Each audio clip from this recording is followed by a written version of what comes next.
안녕하세요. 반갑습니다. 한국 CS마인드 교육센터 박정민 강사입니다.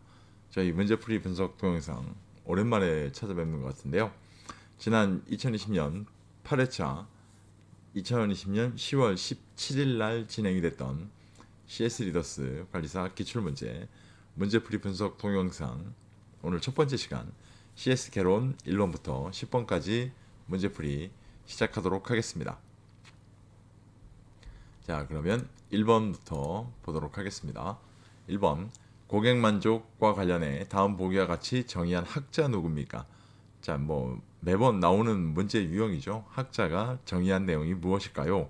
라는 걸 연결해서 물어보는 문제인데 항상 전체적으로 보게 되면 이 사람의 정의 내용을 보기로 제시를 해주고 거기에 맞는 학자를 선택하세요 라는 식의 문제가 출제가 됩니다. 자, 그럼 이번 문제 보기를 좀 볼까요? 소비자가 제품이나 서비스를 구매, 비교, 평가, 선택하는 과정에서 말씀드린 것처럼 여기까지는 모르셔도 됩니다. 경험하는 호의적, 비호의적 감정 및 태도. 자, 이게 키워드가 될 거예요. 호의적 또는 비호의적 감정 및 태도라고 나오게 되면 딱 누굴 떠올리셔야 돼요? 누구가 아니라 누구들이겠죠. 네, 그러면 웨스트브룩과 뉴먼이라는 학자가 정의한 내용이라는 걸 딱 유추하실 수가 있을 겁니다. 그래서 이 문제 보기에서만 보게 되면 호의적, 비호의적 감정 및 태도 저걸 키워드로 삼으셔서 웨스트브룩과 뉴먼 이렇게 생각을 하시면 될 것 같아요. 자, 그럼 1번에 있는 올리버는 성취 반응, 이행 수준 이런 키워드가 나오겠죠. 코틀러 자각하고 있는 성능과 비교해. 자, 여기까지 모르셔도 돼요. 나타나는 즐거움이나 실망감 이러면 코틀러. 굿맨 너무 잘하시죠. 서비스의 재구입, 재구매, 신뢰가 연속되는 상태 이런 게 나오면 이제 고객 만족 이론의 가장 기본적 이론이기도 합니다. 자, 마지막에 앤더슨. 자, 앤더슨은 프로세스. 이 프로세스라는 아주 독특한 이 단어를 사용해서 고객 만족이라는 관점을 설명하고 있습니다. 정의하는 거죠. 그래서 그 관점으로 보게 되면 보기에서 어떤 학자의 내용이 나오더라도 특정 키워드만 기억하고 계신다면 충분히 해결이 가능한 문제 유형이기도 했습니다. 자, 다음 문제 보도록 하겠습니다. 공정성 이론과 관련해 공정성 분류 중 다음 보기 설명에 해당하는 것은 무엇일까요? 자, 공정성 이론 관련해 가지고는 거의 반복적으로 출제가 되죠. 무조건. 거기에다가 잘 보시게 되면 공정성 이론 같은 경우는 세 가지를 생각해 볼 수가 있을 거예요. 그 세 가지 중에 한 가지를 지금 선택합니다 라고 되어 있는 건데 도출 결과의 공정성, 절차상의 공정성, 상호작용 공정성 이렇게 세 가지가 있는데 이 중에 가장 쉬운 건 직원 얘기가 나온다는 건 상호작용 공정성일 거예요. 그리고 나머지 두 개는 한번 문제 보기를 보면서 찾아보도록 하겠습니다. 보기, 인간적인 측면과 비인간적인 측면까지 의사결정을 수행하는 스타일과 관련된 것으로 의사소통 방식, 자, 여기가 중요한 거예요. 의사소통 방식, 우호적인 정도, 편견, 흥미, 존경, 정직, 예의 등으로 구성되어 있습니다. 여기서 잘 보시게 되면 의사소통의 방식, 우호적인 정도, 정직, 예의 이런 거 보시게 되면 전부 다 누구에 해당하는 얘기? 직원에 해당하는 얘기죠. 자, 이렇게 되면 직원이 나온다는 공정성은 결국 상호작용 공정성입니다. 아주 쉽게 구별할 수 있는 내용의 키워드는요, 직원 얘기가 나올 거다라는 관점을 꼭 좀 기억하고 계시면 도움이 될 것 같습니다. 조금 어렵게 사람들이 의사결정에 영향력을 갖고 있다고 믿는 신념의 정도, 이게 좀 어려운 문구지만 사람들이 의사결정에 영향력을 가지고 있다고 믿는 신념의 정도 또는 도출 결과에 영향을 미치는 영향력과 정보의 공유 정도, 자, 이런 게 나오게 되면 이건 저희가 알고 있는 절차상의 공정성 이렇게 유추해 볼 수가 있는 거죠. 그런 관점으로 좀 구별이 되면 될 것 같고요. 투입과 도출에 대한 평가, 기여, 컨트리뷰션, 요구, 니즈, 평등성, 이퀄리티 이런 게 나오면 보나마나 도출 결과의 공정성이라고 유추하실 수가 있을 겁니다. 자, 다음 문제 가겠습니다. 다음 중 서비스 프로세스의 중요성에 대한 설명으로 가장 거리가 먼 것은 무엇일까요? 서비스 프로세스라고 하면 5가지 정도가 특징이 나옵니다. 기본서에서 아마 충분히 보실 수가 있는 내용인데요. 여기서는 저희가 기본서를 다 말씀드릴 시간이 없기 때문에 일단 뭐 문제 보기를 좀 보면서 말씀을 드리겠습니다. 1번 서비스 프로세스는 서비스 상품 자체임과 동시에 서비스 전달 시스템 유통의 성격을 지닌다. 맞죠? 이거 분명히 맞는 얘기입니다. 2번 서비스 프로세스는 기본적으로 서비스 제공 절차가 단순하기 때문에 고객의 포괄적인 행동이 요구되는 경우는 거의 없다. 이럴 수가 있나요? 네, 이건 말이 안 되죠. 그래서 이 내용은 서비스 제공 절차가 복잡하여 고객에게 복잡하고 포괄적인 행동이 요구되기도 한다. 이렇게 바꾸는 게 맞는 설명이겠죠. 그래서 이번 설명이 잘못되어 있습니다. 이 문제 같은 경우는요, 조금 내용을 어떻게 말씀드릴까요? 조금 자세히 읽어 보셔야 잘못된 워딩을 좀 골라내실 수가 있을 것 같고요.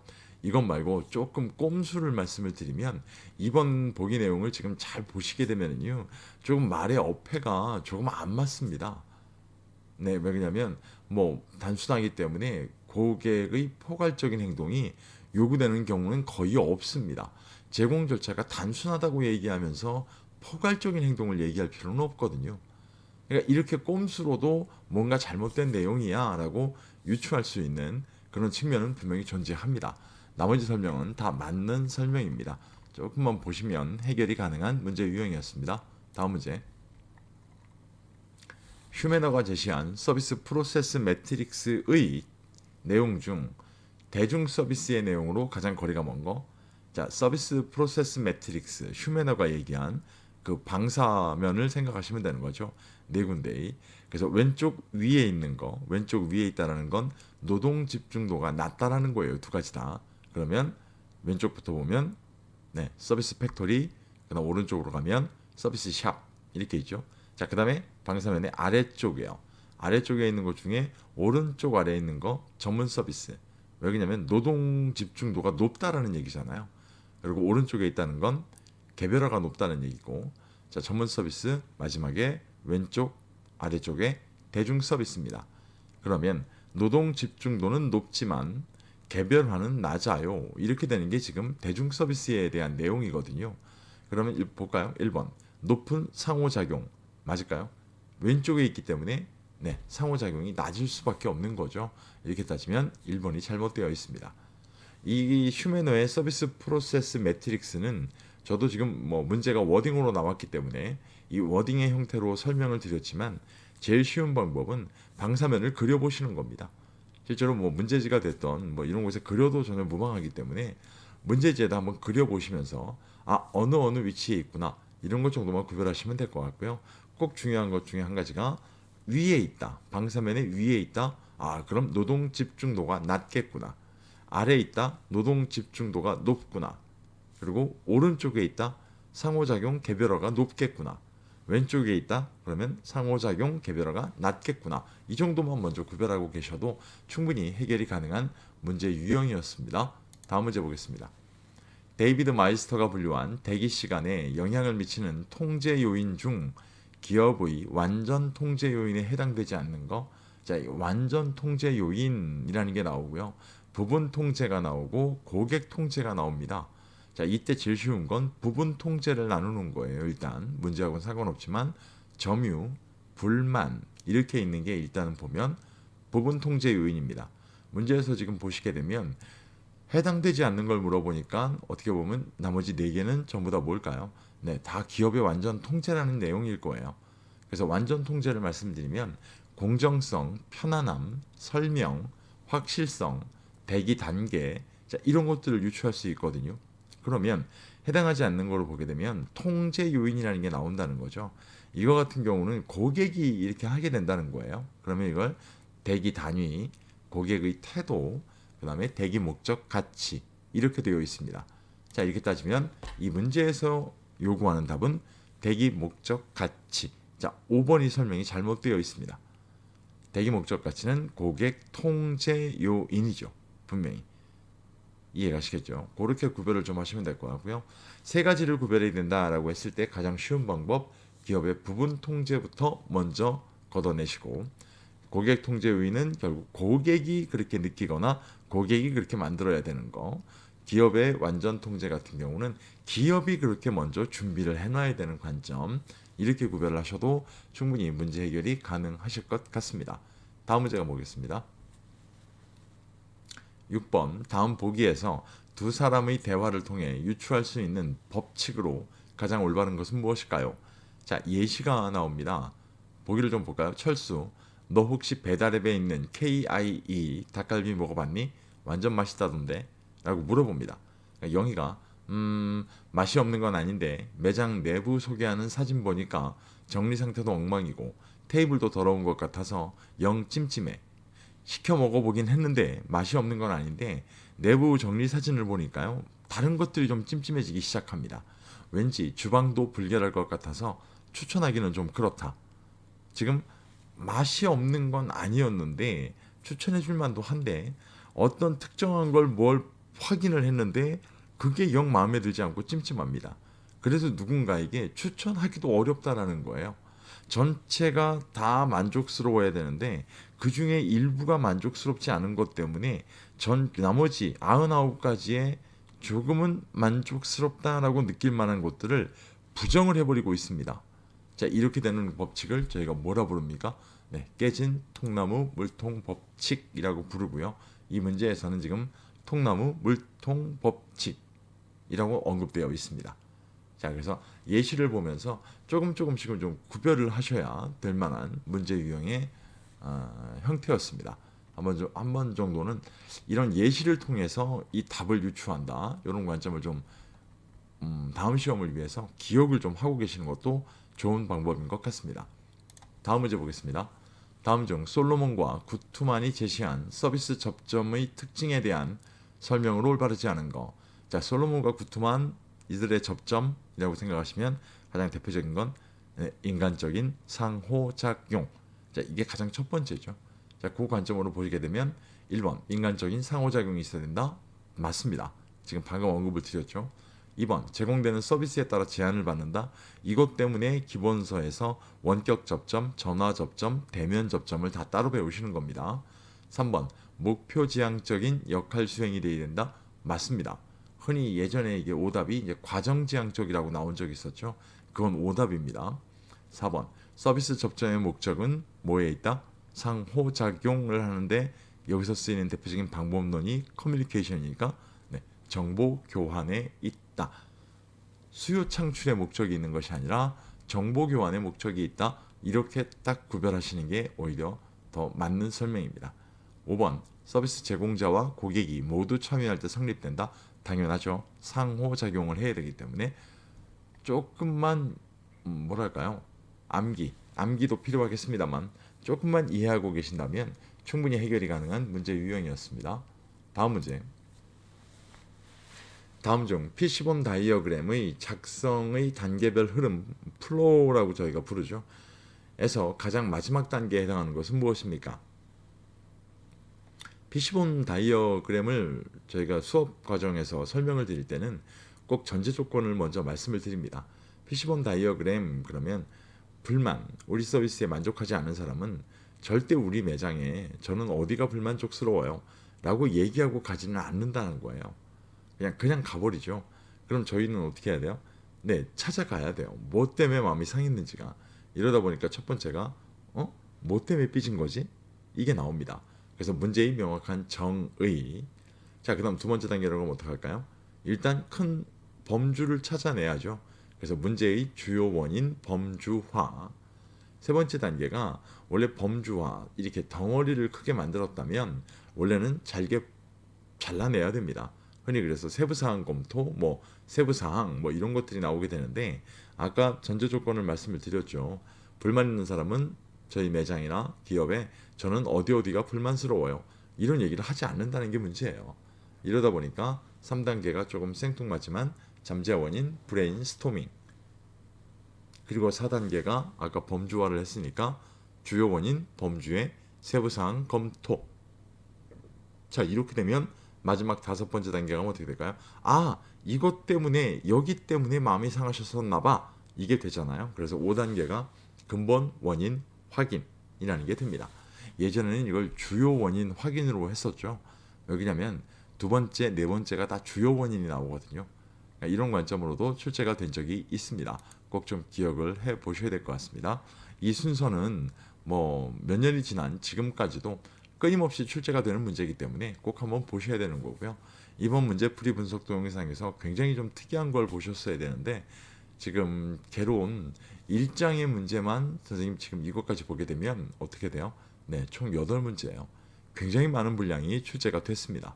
네, 기존 대비해서 그러니까 그만큼 1장의 문제도 이렇게 많은 문제가 출제가 될 수 있다라는 것도 한번 보실 필요가 있을 것 같습니다. 다음 문제.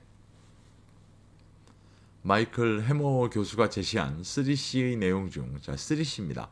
커스터머, 고객 만족, 체인지, 끊임없는 혁신, 그 다음에 컴페티션, 글로벌 무한 경쟁 이렇게 나옵니다.